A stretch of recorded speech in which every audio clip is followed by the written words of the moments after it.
Ladies and gentlemen, boys and girls, children of all ages, welcome to another yet exciting edition of The Lap Down. I am your host, Greg Farmer, and with me tonight is Brett, Tyler, and Ryan. How are we doing tonight, fellas? Doing pretty good. Not bad. Awesome. As always, before we get started, a big thank you to Will and the Alkali Project for the intro and outro music on the show. Please be sure to check out their album, The Blood World, wherever you get your music. We are going to jump right into the thick of things. They had first practice for the Indy 500 today. I don't have very much information with the exception that Kyle Larson, who is running the double again this year, was P24 after the first practice. And, Jeff Gluck, he posted a quote from Kyle Larson. This says, quote, "Our day was good. We kind of took it easy to start. We got out in clean air and made sure our balance was comfortable, which it was, so I was happy about that. We got in some traffic at the end, and as normal, we had some understeer. I'm happy with the first day. It was nice and smooth, so a good place to start." I will start with Tyler on some of the IndyCar stuff today. Tyler, take it away. So with the IndyCar, I guess obviously currently, so I was looking at the standings. Really, the only top three Chevys are Penske, which is no shock right there. But you also got Honda's absolutely blowing Chevy out of the water so far in April testing and early May. But a lot of the big complaints with Chevy is their hybrid unit. They've been having a lot of issues with their hybrid unit and boost pressure, and that's why they have been lacking speed.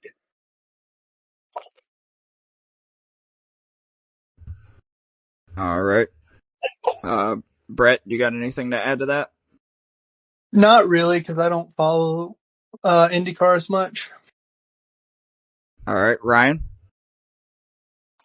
Yeah, so I've actually got the full, breakdown from this one, but the biggest thing that I noticed was, when it came to especially with the Chevy struggles, is that the entire McLaren team, which is obviously the team I think most NASCAR fans are going to be keeping an eye on because that is the team Larson's with, they have 4 cars, and they were 20th, 23rd, 24th, and 29th, with Pato O'Ward being the 29th place driver on speed, which that's their flagship driver, and he really had a rough day.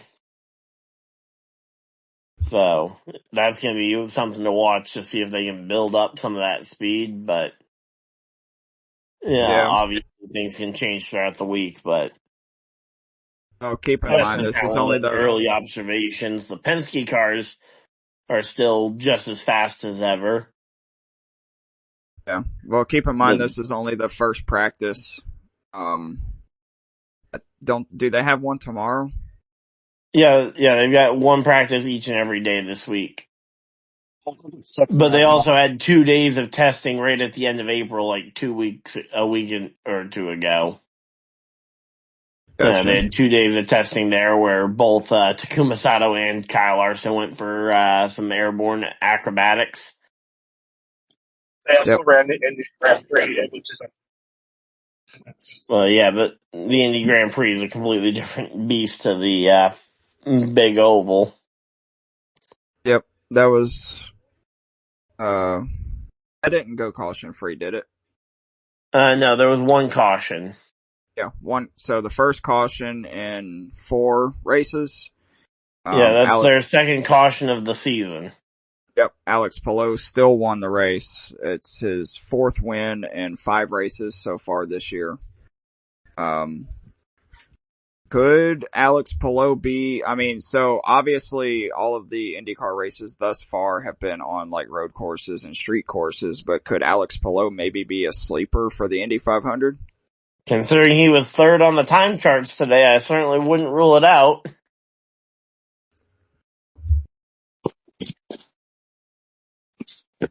Yeah. Well, And then so just to kind of look at the other end of the thing as well, is that the team is fighting for that to try and bump their way into the field. It looks like it's going to be the pair of drivers from Prema Racing, the brand new IndyCar team for this year. They brought 2 cars to the track, and they are 33rd and 34th currently on the speed charts. So, ouch. they're going to need to find some kind of speed. 2 former drivers too.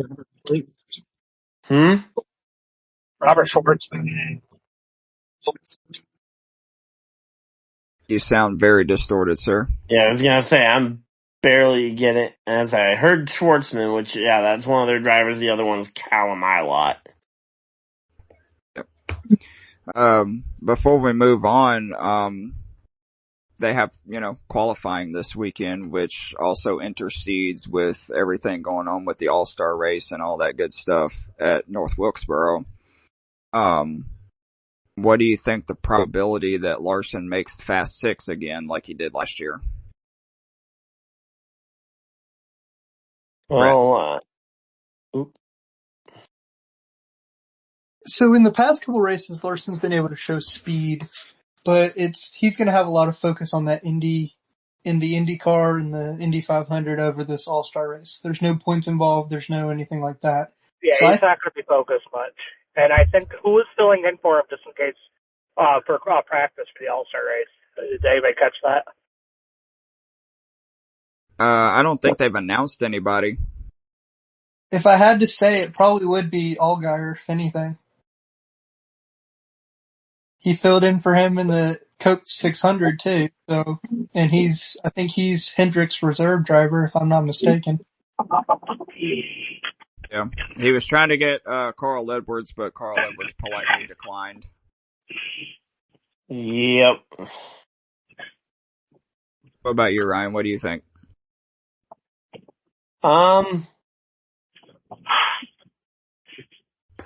Say, which question were we on? Because we have. What's the honestly. What's the probability that Larson makes the Fast Six in Indy 500 qualifying this weekend? I mean, I think it's really hard to tell because obviously the qualifying turbocharger boost that they get for Fast Friday is going to be just such a jump in speeds that we're going to have to keep an eye on. But as of right now, I wouldn't say I would say he's maybe I would say like a 30% chance he ends up in the Fast 12, and then the question is whether if he makes the Fast 12, then he gets another shot to try and go for the Fast 6. All right. Can I put my input into that, Ryan? I'll add on to yours. Yeah, It also right ahead. ended up. Like I said, Ryan is right. It all depends on how fast Friday goes because, like I said, they're cranking the boost pressure down. They're looking at speeds comparable to Ari Landike's record-breaking year, like 234, 235. So we'll find out. Like I said, the Chevys have been struggling with the hybrid unit, but I don't think Kyle Larson's a sure lock like he was last year. I would give him a 60% chance of making at least a Fast 12 and like a 40% chance of making a Fast 6. All right. Yeah, again, for me, it's just hard for me to put a lot of confidence. Right. So, he had a lot of speed back in the April test, but he completely destroyed that car, and he's in a completely different car this week. Uh-huh. So, yep. All right. Well, we'll just have to wait and see what happens this week. But switching back over to NASCAR. I don't know if you guys know this or not. There is a somewhat new podcast out this year called Holler Talk that has some NASCAR, like actual NASCAR people and one of them being Mike Ford, who is one of the directors of competition. And on this week's episode of Holler Talk, he said that NASCAR is very seriously looking at increasing horsepower to 750 next year on the Cup cars. And I would love to get your guys' thoughts on that, starting with Brett. So what the driver's asking for a lot lately has been horsepower. Horsepower would make the track better, it'd make the mile and a half, it'd make everything better. I feel like that would increase the driving, take the driving to a higher level, make the drivers work harder at a higher speed, higher RPMs, higher horsepower, and make the race better. All right. What about you, Tyler? Like I said, I'll believe it when I see it. They've said this a couple times, even they're having for opinions, but I doubt they're even going to do anything, and they're probably just going to mess with the girl. But if it is true, it's going to be nice. But they would have to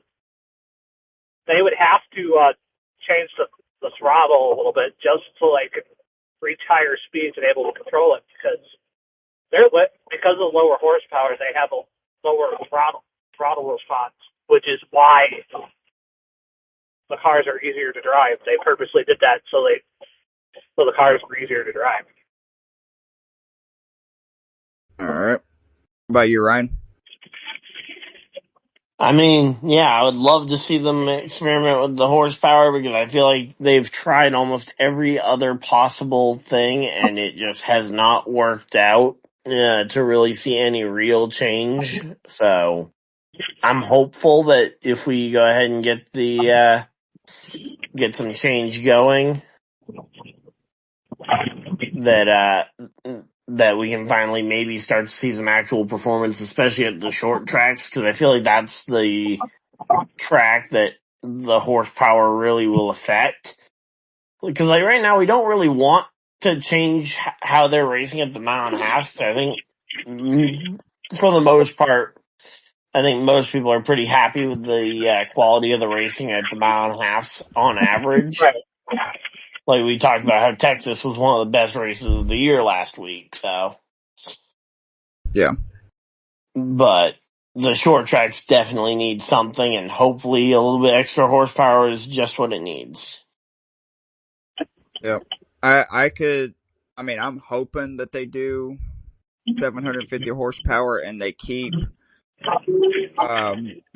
we talk about this, soft tire that Goodyear is bringing to like all the tracks and stuff. If we could get 750 horsepower at least with this soft tire, I think we could see probably some of the best racing that we've seen in freaking years, honestly. Especially at the short tracks. I think that would help a lot on the short tracks. Because Go ahead. because they're at a lower speed on the short tracks, that's the trouble with the tires, because the tires aren't working nearly as hard as they used to, so they're not falling off it.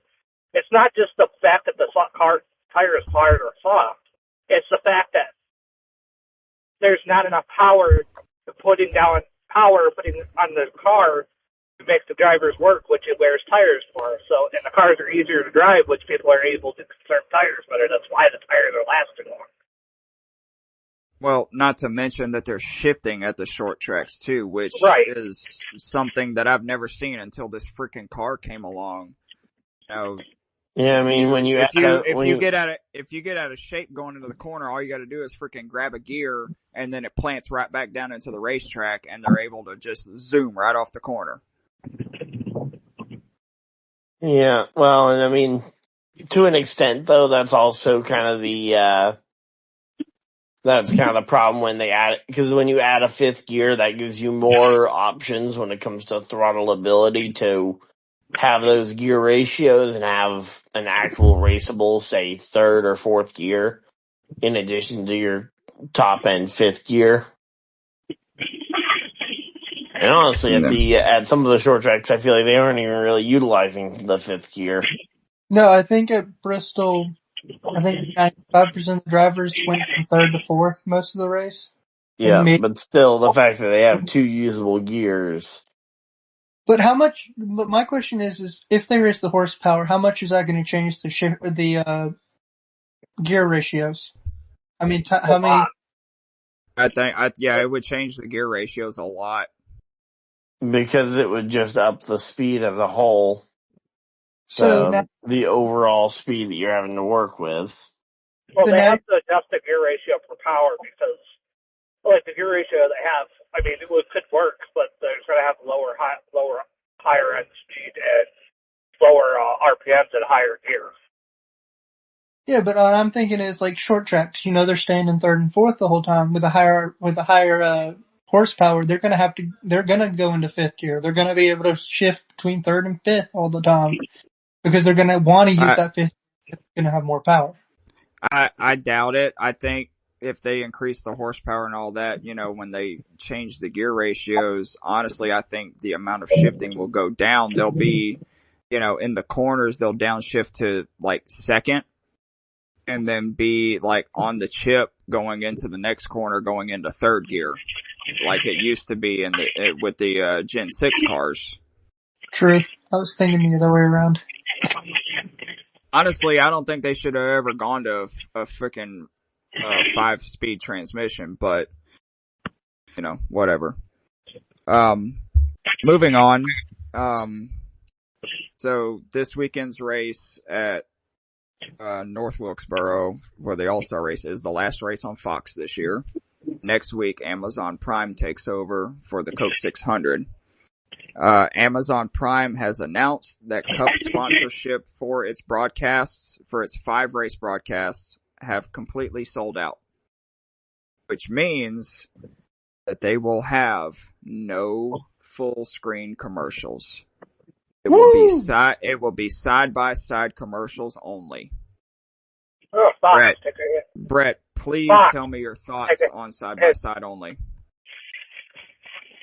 I enjoy them because you can see racing going on. You're not having, like, say a caution comes out white side by side. You can see what happens. You're not waiting on them to come back to commercial and just watch replays. You can just see it live. You can give a live and such like that. What about you, Tyler? What are your thoughts on it? I kind of like that. Like I said, I don't know if you heard me. I said, Fox, take a hint. So I like that. It's the fact that, like, they'll be commercials, which obviously need commercials to run. But we won't have to miss any of the action, which is actually really awesome. Especially in a 400 lap race like the Coke 600. Yep. Where anything can happen. What about you, Ryan? What are your thoughts?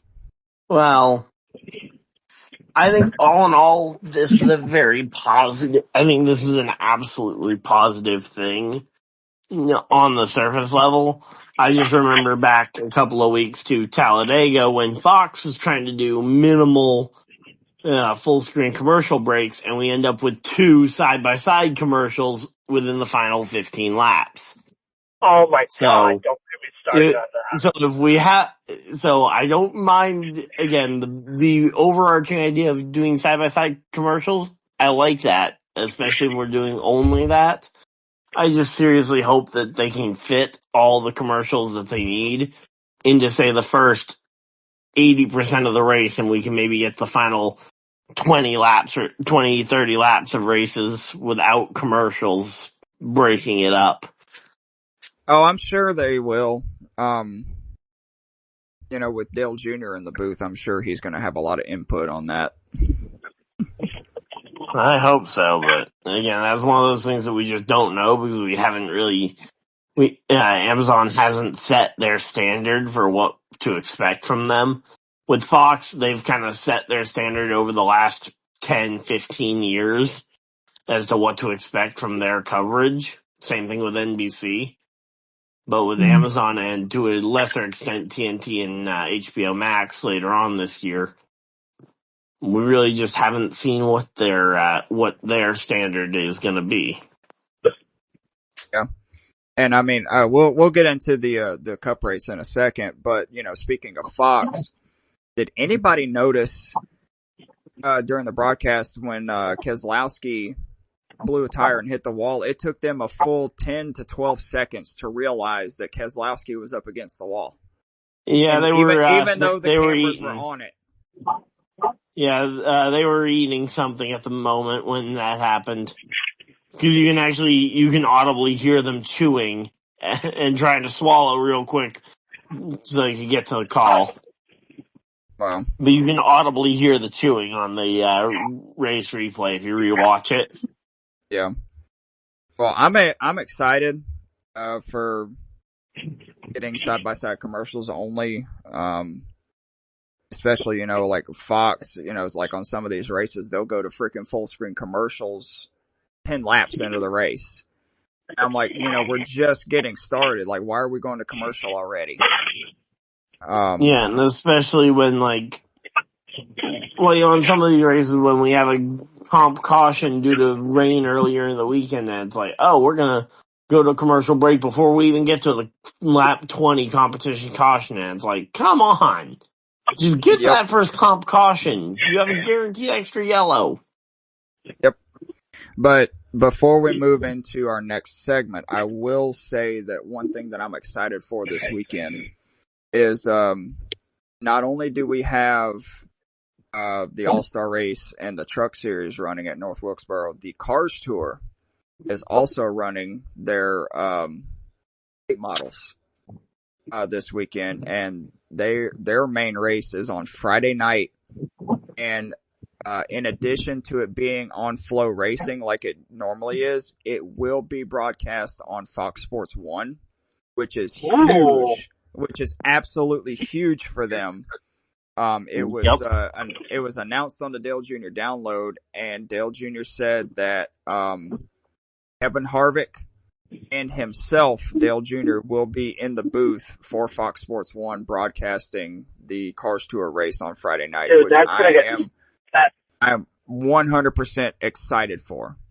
That's gonna probably boost their reputation so much. Especially Absolutely. with Junior and Harvick in the booth. Yep, absolutely. I mean, this is, we're talking about, some of these, what quote unquote short track heroes that run the Cars Tour on a weekly basis. And the only way you can see them is if you have Flow Racing, they're going to be broadcast on national television this weekend. On cable too. Yes, that is going to be absolutely massive. What do you think, Brett?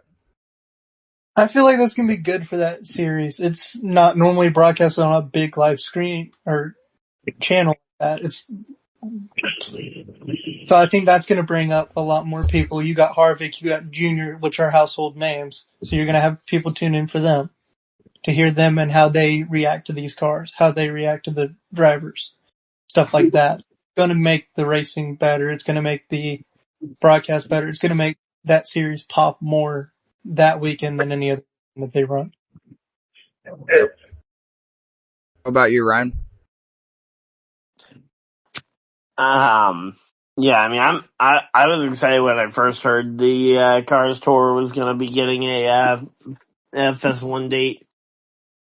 And I know it's not an exact one-to-one comparison, but it kind of reminds me when NBC put the Coca-Cola iRacing series over onto the big network, giving a chance for some of these other opportunities for people who are fans of these different series to be able to get a chance to see it. Obviously, the iRacing is a significantly different world from the Cars Tour, but it's still just cool to see, these big TV networks giving exposure to these lesser funded series that really could use the extra attention. And especially from what I've seen of Cars Tour highlights is that their racing definitely deserves the extra attention. More people should be talking about it, but Definitely. I'm definitely excited for that. I will be tuning in Friday night to watch that. But we're going to move into our recap segment. I don't get an opinion on this. Great. Oh, I'm sorry. Please go ahead, Tyler. So I actually think it's going to be big, just because not only is it going to be on a national on cable, it's going to show like not there's more series than like ARCA. More broader audience. That there's more than just NASCAR and ARCA and Wayland Modified. It's going to show them that there's other series that go weekly without being noticed, and drivers putting blood, sweat, and tears. And maybe it'll show like big teams like. Maybe there's some potential in some of these kids who are driving these cars. Maybe we'll give them a call too as well. It's to show them what they got, what these guys got on live TV, to show that maybe they're ready for the top NASCAR spots, even if it's ARCA or truck. Yep. And honestly, like, do you know any of the top cars tour drivers that we should be keeping an eye on for this race? Because as someone who doesn't Not have, off the top of my head, no. yeah, I was gonna say, because as someone who doesn't have a Flow Racing subscription, this is gonna be the first chance I've get to watch a full Cars Tour race this year. So I've watched I'm just, highlights, and their racing's fantastic. yeah, I've seen some of the highlights and stuff, and I just can't for the life of me remember the name of any drivers. Let me go ahead and look it up real quick. I think like I said, doesn't Carson Quapple run in that series? Oh yeah, he is. I think he is. So you got people like Carson Quapple, Brent Cruz, Brendan Queen, Connor Jones runs in that division. People like that. Connor Zillich might be there too, just to get track time. Caden Quapple, Chad McCumbee, Connor Hall, Ronnie Bassett Jr., Connor Jones. Ronnie Bassett Jr. Oh, Landon Huffman. How could we leave out Landon Huffman?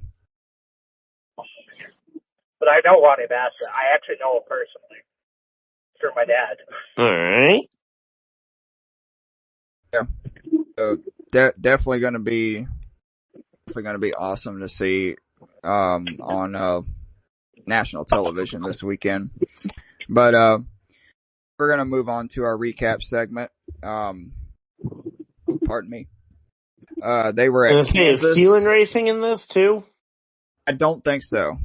Okay, so I just looked up the entry list and I saw his name on the standings, so I wasn't sure. I don't think there's certain tracks that he's old enough to at certain tracks they're not. It's just like ARCA. Yeah, well, I would have assumed the short track he might be old enough for. So any of the big short tracks, you have to be 16 or older. Any other track, like quarter miles and stuff like that, you can run. But like half mile and okay. you cannot run enough. So I don't think he's running this weekend because the track's too big and too fast. And he's too young. Here we go. Here's the actual entry list. So yeah, I've got the entry list here. So let's see. Just gonna scroll through Ronnie Bassett Jr. Donovan Strauss, Caden Honeycutt, Tristan McKee, Tate Fogelman. There's Caden Quapple. Let's see, Corey LaJoy. Oh, I forgot about Corey. Lane Riggs. Lane Riggs is making an appearance. Ooh. Landon Huffman, as we mentioned. Landon Lewis. Carson Quapple as well. Mason Diaz. Connor Jones. Oh, there's two Landon Huffmans in the race. That's not going to get confusing. Well, you also got to think about like are they spelled the same way too? We've got Landon S. Huffman and Landon Huffman, but no, they are spelled the exact same way. That's just funny. The other one has a middle initial of S listed, the other one doesn't. What you got, Brett? You got to also think they're going to have a lot of firepower in this race as well. Like well, yeah, especially because everybody's going to be trying to get in on the network TV. especially with Corey LaJoie, a Cup driver in the field. I mean, he's not very well liked right now, but it's still a Cup driver in the field. Just bringing the publicity as well. Just think about that. Yeah, I mean, you've got multiple Cup drivers. You've got a Truck Series championship contender with the, Lane Riggs say, and Brett Honeywell. yep. So yeah, You it's got a deep field. You also have Carson Waffle, which I believe is. Oh yeah, he's going for the championship in Xfinity. He's in a JRM car. Yep. Please continue, Brett. Please Sorry, continue. Brett. Oh, I forgot. I forgot. I got focused. That's so good. No, it's actually a good segue. Our recap, speaking of Lane Riggs. They were at Kansas this weekend. And, once again, Xfinity was off this weekend, so they ran the Trucks and Cup race. Truck Series, Carson Hocevar holds off Lane Riggs to win. They had some last lap contact going into turn one that almost wrecked both of them. And for the rest of the final lap after that contact, Carson Hocevar told Lane Riggs he was number one by sticking a certain finger out the window of his truck. And in the end, it didn't even matter. Yep. So. Did they both be disqualified? No. Lane Riggs got disqualified. Yeah, Lane Riggs. He did get disqualified for something with the bed cover on his truck. Yeah, the bed cover.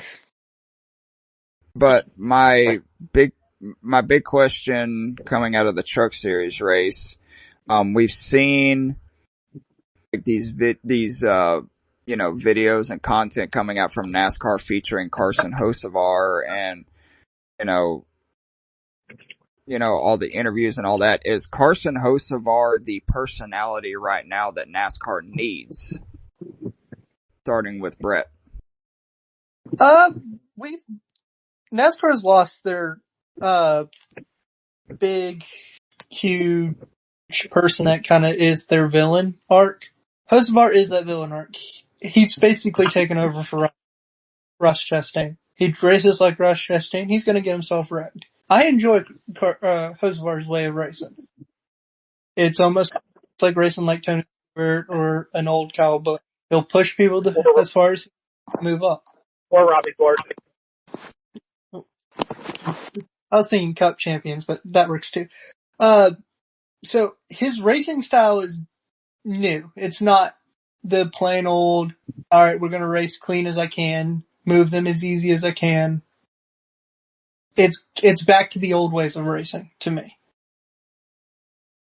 It's not as polite, it's not as, he will push you out of the way and rub someone the wrong way, just because he's trying to win the race. Taylor, you forgot about big person right there. Dale Earnhardt was one of those types of people. Just remember that. Old school. That's what I'm saying. He's going back to the old school. He's been doing it ever since he started racing. He did in the trucks, Corey Heim, when they were racing, I believe at Homestead he did it, and wrecked Corey Heim in the championship race. Phoenix. It wasn't the championship race for the trucks? It was championship, but it was Phoenix. Yes. That's my... Alright, what about you, Tyler? Now the biggest thing is, like I said, I do agree. He has a lot of the old school, crap, I'm not looking to make any friends, I'm just here to race and win.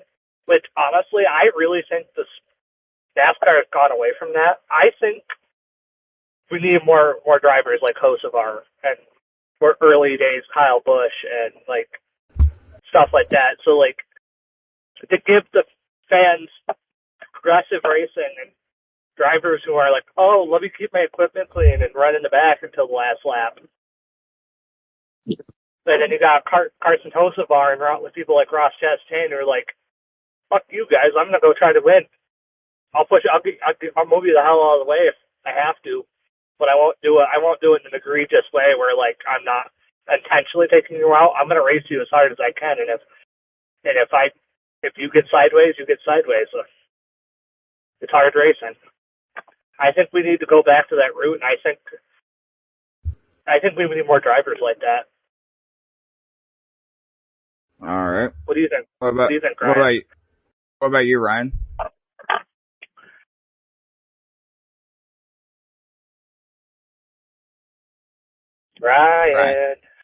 Ryan? All right. Well, I will, so we're not, having a lot of dead air. I will, give my opinion. I agree with you guys 100%. I believe that Carson Hocevar, based on today's drivers, he is like the personality that NASCAR needs. Like, he gives good interviews. He's fun. I wouldn't say he's like intimidating on the track, but he is not afraid to, race aggressively. And, him telling Riggs that he's number one the entirety of the last lap, was awesome to see. Ryan, do you have your thoughts yet?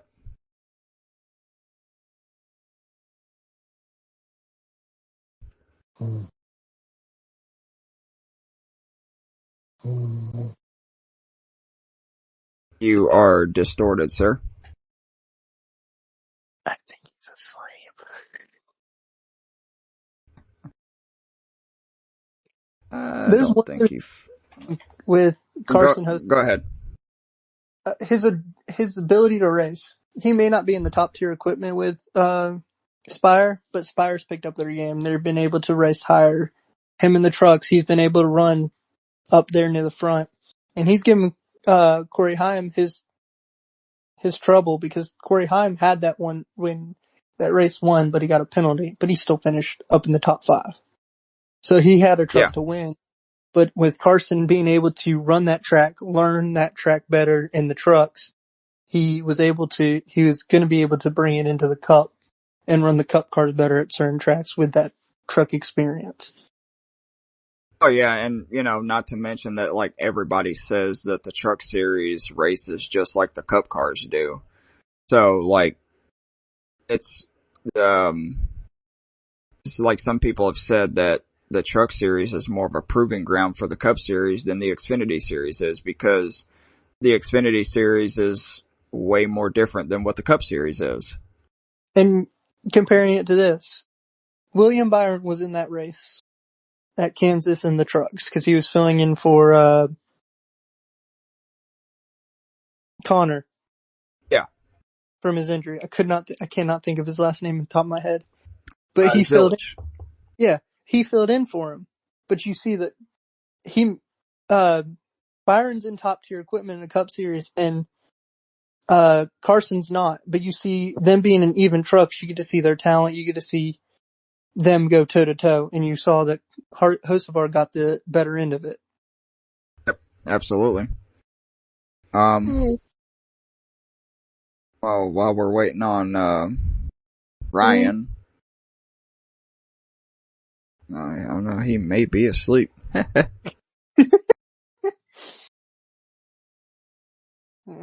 just keep going. Yep. He's asleep. Alright, well, you guys can mute him if need be. The Cup Series on Sunday, on Mother's Day, Kyle Larson dominated, leading 241 out of 267 laps. He surpassed 10,000 career laps led during that race. Was kind of uneventful up until stage 3. Stage 3 kind of turned into Crash Fest USA until about 30 to 40 laps to go. My question to you guys, starting with Brett, you know, we see Larson dominating these races and, excuse me, you know, he's doing all of this stuff on the side with the the sprint cars, IndyCar with the Indy 500 and all that. Is Kyle Larson the greatest of all time of this particular generation? To me, yes. You can see that he can jump into dirt cars, Indy cars, Xfinity cars, trucks. You name it, he can drive it. It's just because he's able to learn that car. He's able to use what he's learned from his background in dirt and his years of experience in all these different series, that he can learn and drive whatever he needs. He can do it at a high level. I think he could win. Now, the competition ain't... Go ahead, Tyler. Oh, I was just asking. But what I was saying was, I think Larson's still one of the... Sorry. I didn't realize you were going to continue. My bad. Sorry. You're good. I'm on my final statement.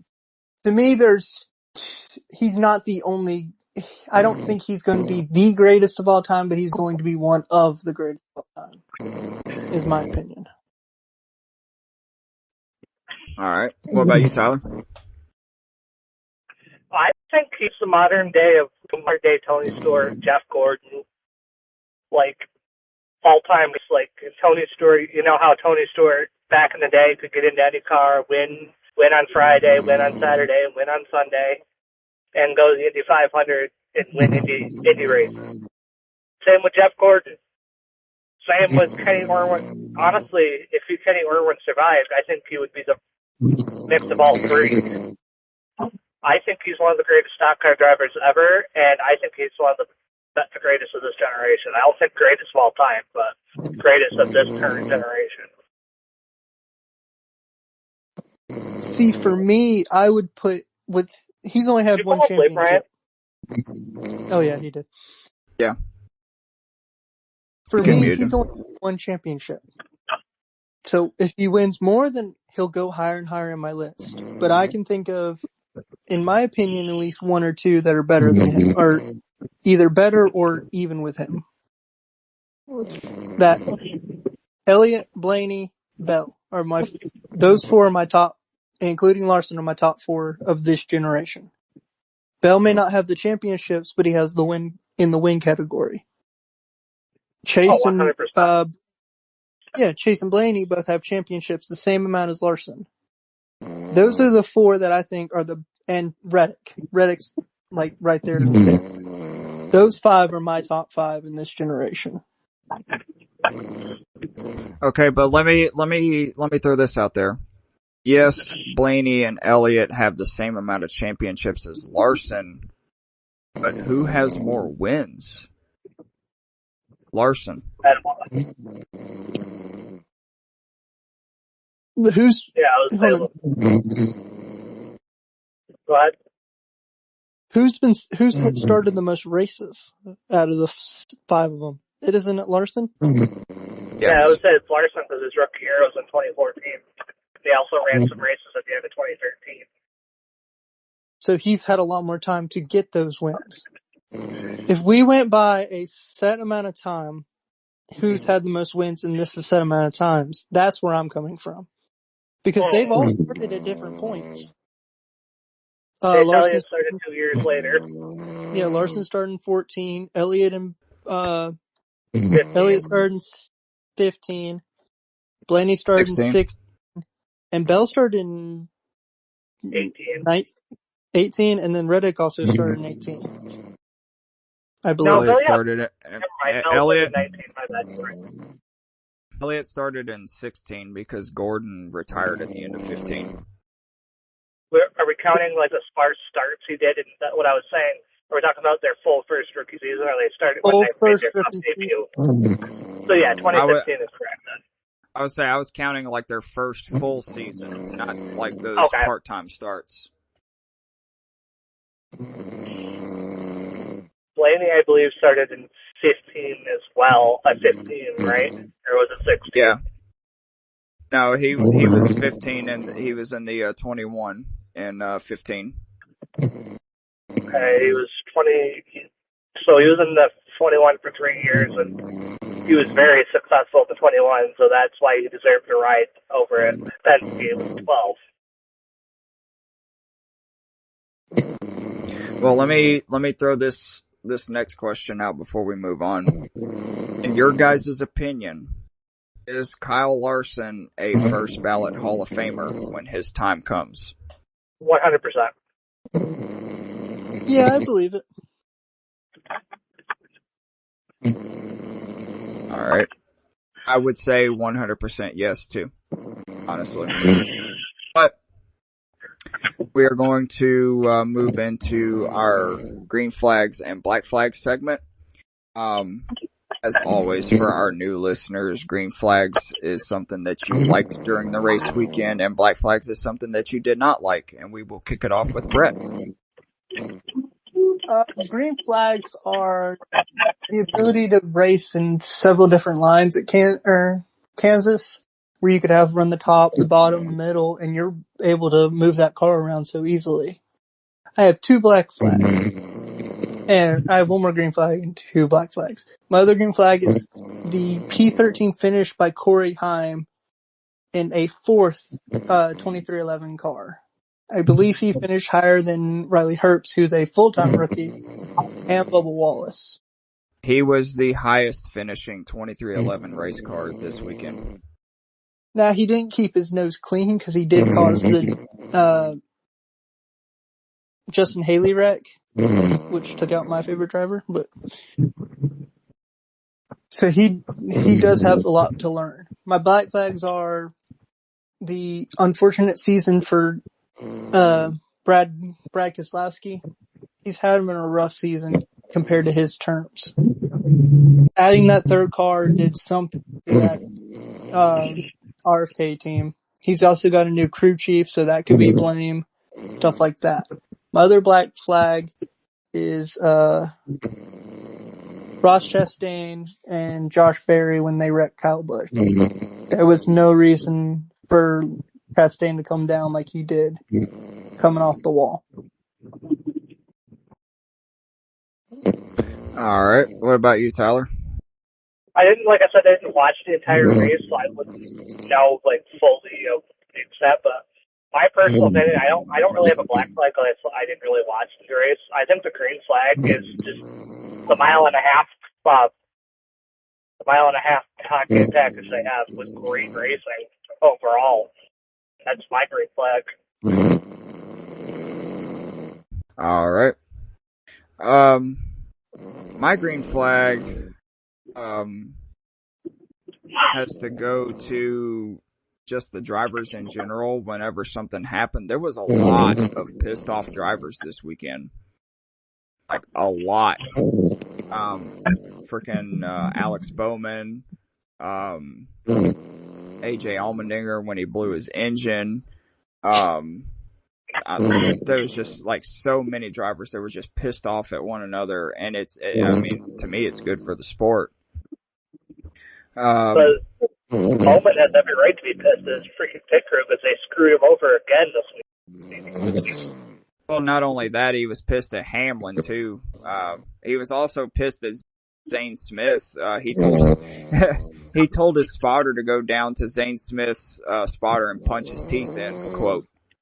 He got fenced twice by Zane Smith and Denny Hamlin this weekend.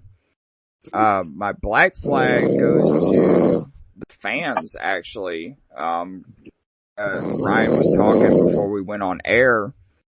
The crowd was very, very light this weekend, which I was very surprised at considering how good the racing is in Kansas. He said, I read that the stands were barely half full, which is insane to think about. Go ahead. You could see it on the broadcast how empty it was. Yeah. I do have to say this. I will have another black flag for mechanics or mechanical stuff. You got the engine of AJ going out, and then Denny's clutch. Yeah, that's true. A lot of mechanical issues this weekend. Definitely. And I think I have one more bit of news. I believe that I read earlier that Harrison Burton's going to be in the Rick Ware car for the All-Star race. Yes. Harrison Burton is locked into the All-Star race in the 51 Rick Ware car, due to his win at Daytona last summer. So Cody Ware will be in the 15 and will have to race his way in the All-Star Open.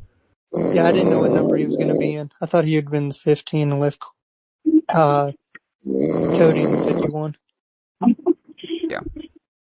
All right. Well, speaking of the All-Star race, that is the race this weekend. It is at North Wilkesboro. As previously stated, it is the last race of the season for Fox Sports. We are definitely looking forward to everything that is going on this weekend. We are going to make some race picks real quick. And this weekend's picks are worth double points. Welcome back, Jamie. Who fallen asleep? Ryan. Ryan is asleep. Oh, and you can't move him? You can mute him. Oh, that's not going to help with the podcast. I can, since I'm a manager of the server, I can disconnect him. Man, how long have y'all been dealing with that? Probably about the last 20 or 30 minutes or so. And you couldn't have done that earlier? Shoo! I was honestly driving. didn't know you could remove him. You didn't, well, you can disconnect him if you're an admin of the server, which I am. Man, as I was loading in, I thought JP was in here. Nope. That was definitely Ryan.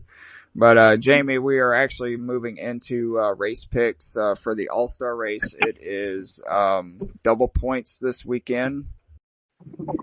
I have our names on the screen right here. And let's get the first pick in. And it goes to Brett. Give me Reddick. All right.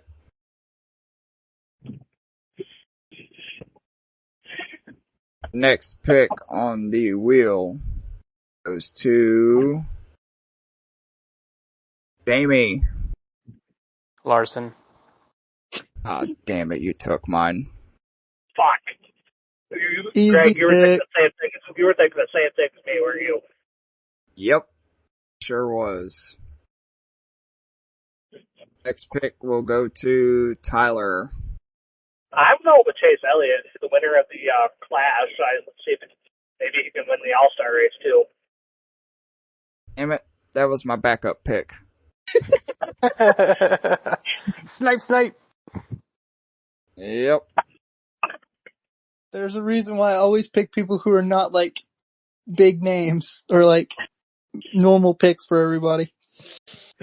And just for the hell of it, I've spun the wheel and it landed on me. Well, both of my picks are taken.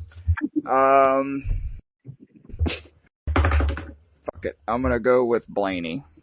No. I haven't locked it in. I'm going with Byron.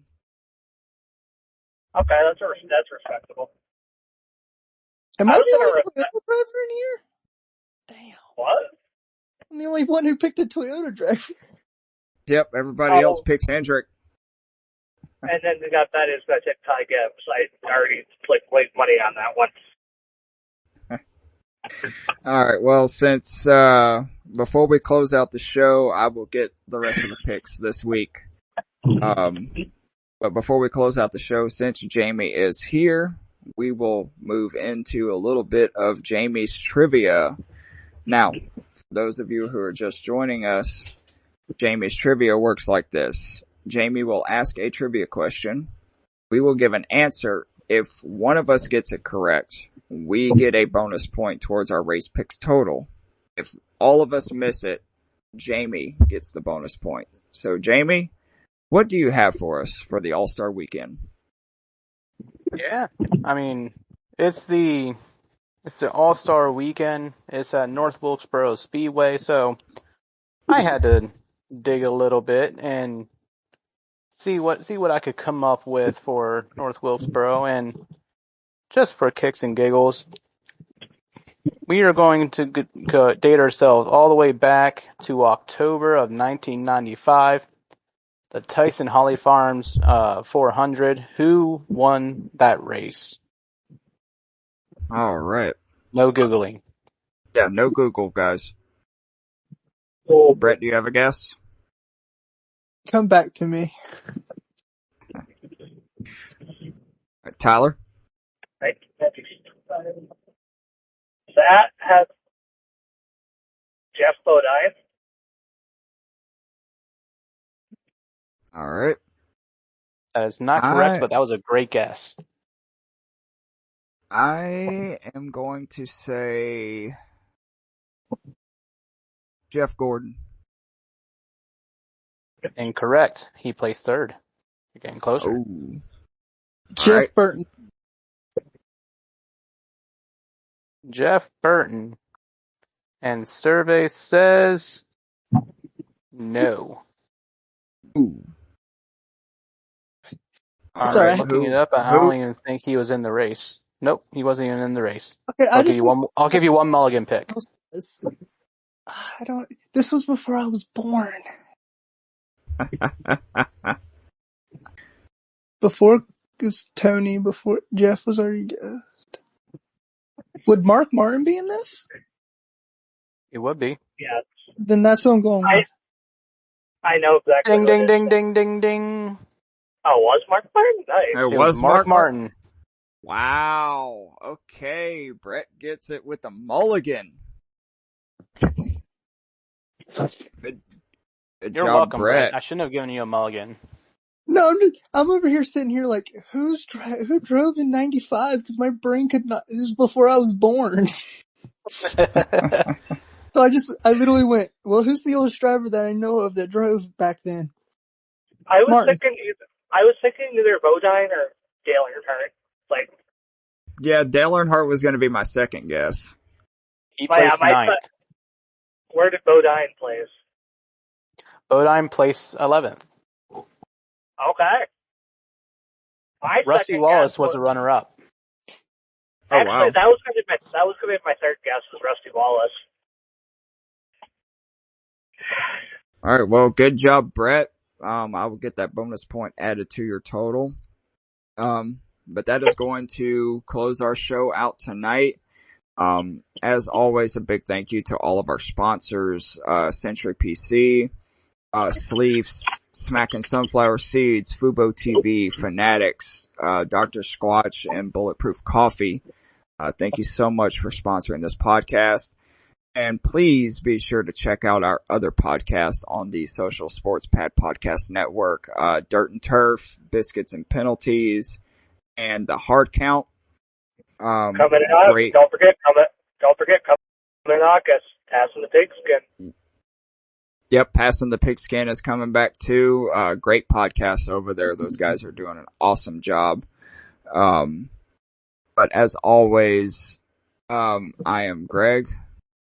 And for Jamie, Brett, Tyler, and Ryan, who fell asleep on us earlier, just like JP did a couple of weeks ago, this has been the Lap Down, and we will see you guys after North Wilkesboro and the All-Star Race and the $1 million paycheck. Deuces. Deuces.